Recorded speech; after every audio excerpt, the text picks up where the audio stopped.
మరణాత యేసయ్య నేడు మా పనులను దీవించుము, నిండుగా వర్ధిల్ల చేయుము. 2026 ఫిబ్రవరి 25వ తేదీ బుధవారం కొరకు ఏర్పాటు చేయబడిన నేటి దిన దేవుని శిలువ వాక్య వాగ్దానము. కొలస్సీలకు రాసిన పత్రిక 1వ అధ్యాయము 20వ వచనము. ఆయన శిలువ రక్తము చేత సంధి చేసి ఆయన ద్వారా సమస్తమును, అవి భూలోకమందున్నవైనను పరలోకమందున్నవైనను, వాటినన్నిటినీ ఆయన ద్వారా తనతో సమాధానపరుచుకొనవలెనని తండ్రి అభీష్టమాయెను. ఆమేన్. ప్రియమైన దేవుని విశ్వాసులారా, యేసుక్రీస్తు ప్రభువు తండ్రి అయిన దేవునికి మనకు సంధి చేయుటకు మధ్యవర్తిగా ఈ లోకమునకు వచ్చి ఉన్నారు. యేసుక్రీస్తు ప్రభువు అనే మధ్యవర్తి లేకపోతే తండ్రిని కలుసుకునుట అనేది అసాధ్యము.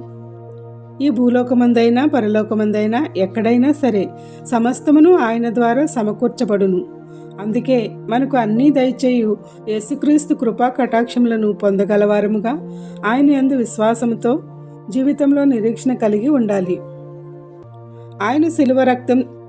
ఆయన శిలువలో రక్తం చిందించిన సంఘటనను గుర్తు చేసుకుంటూ సైతాను క్రియలను,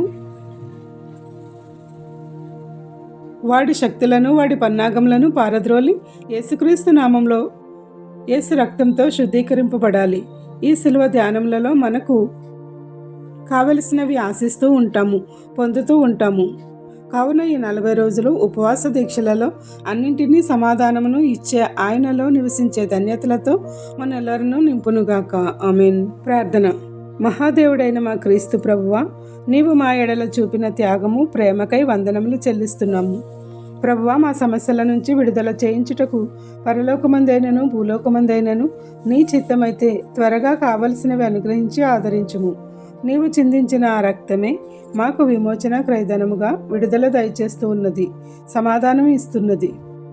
మాకు ఇవ్వడం నీకు ఎంతో ఇష్టమైనది. కావున మేము నీవు ఇచ్చే విడుదలను కొనసాగే స్థితిని దయచేయము. ఈ పరీక్షల కాలంలో మా బిడ్డలైన వారు ఎందరో పరీక్షలను రాయుచుండగా ప్రభువా, నీవే వారికి గొప్ప జ్ఞానం ఇచ్చి అన్ని పరీక్షలలో విజయం పొందగల సామర్థ్యమును దయచేయము. ఉన్నత స్థితిలో నడిపించుము. సాక్షులుగా నిలువబెట్టుమని వేడుకొనుచున్నాము. ఈ రోజు పెళ్లి రోజు, పుట్టినరోజు జరుపుకొనుచున్న నీ బిడ్డలపై మెండుగా దీవెనల వర్షం కుమ్మరించి ఫలింపచేయము. ఎవరైతే ప్రియులను కోల్పోయి వేదనలో ఉన్నారో వారిని, బాధలలో, శ్రమలలో, కష్టములలో, ఇబ్బందులలో, నష్టములలో, అప్పులలో, దుఃఖములో, అనారోగ్యములతో ఉన్నారో వారికి నీ ఆదరణ ఇచ్చి గొప్ప సాంత్వన చేకూర్చి ఆదుకొనుము. ప్రార్థన వినుచున్న ప్రతి నీ బిడ్డకు అన్నింటా విజయం దయచేయము. మేము పొందిన విజయములను, స్వస్థతలను, మేళ్లకై కృతజ్ఞతాస్తుతులు చెల్లించుచున్నాము. ప్రతి బిడ్డ యొక్క మనవులను ఆలకించి వారి సమస్యల నుండి ఉపశమనం కలిగించి దీవెనలు కుమ్మరించమని వేడుకొనుచున్నాము.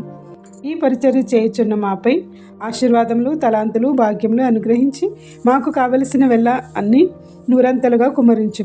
ఏ అంశం మరిచితిమో విడిచితిమో ఈ ప్రార్థనలో పాల్గొన్న ప్రతి నీ బిడ్డను విడిచిపెట్టక వారి అన్ని అంశములను నెరవేర్చి ఆశీర్వాదములు వర్షింపచేయము. తండ్రి యొక్కయు, కుమారుని యొక్కయు, పరిశుద్ధాత్మ యొక్కయు, శిలువనాథుడైన యేసుక్రీస్తు మధ్యవర్తిగా ఉండి తండ్రి యొక్క కృపలను పొందగల శక్తితో అన్నింటినీ దయచేయునుగాక. ఆమెన్. ఇట్లా దేవుని సువార్త పరిచర్యలో మీ సహోదరి. Praise the Lord. God bless you. అందరికీ మరణాత.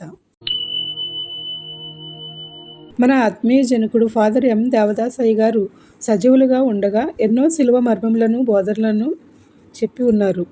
ఆ బోధలు శిలువ విలువ, ధ్యాన కలువ అనే పుస్తక రూపంలో పెద్దలు ప్రచురించి ఉన్నారు. అది అందుబాటులో లేని వారి కొరకు మేము ఈ వీడియోలను రూపొందించి ఉన్నాము. ఈ వీడియో లింకును ఈ వాక్యం యొక్క వాగ్దానముతో ఇస్తున్నాము. కావున అవి కూడా చూసి శిలువ మర్మములను తెలుసుకొని బలపడగలరని ఆశిస్తున్నాము. సైతాను బంధకంలో నుంచి విడుదల పొందడానికి ఈ శిలువ ప్రసంగములు ఎంతో ఉపయుక్తంగా ఉండును. కావున వినండి, ధ్యానించండి, దైవ దీవెనలు పొందండి.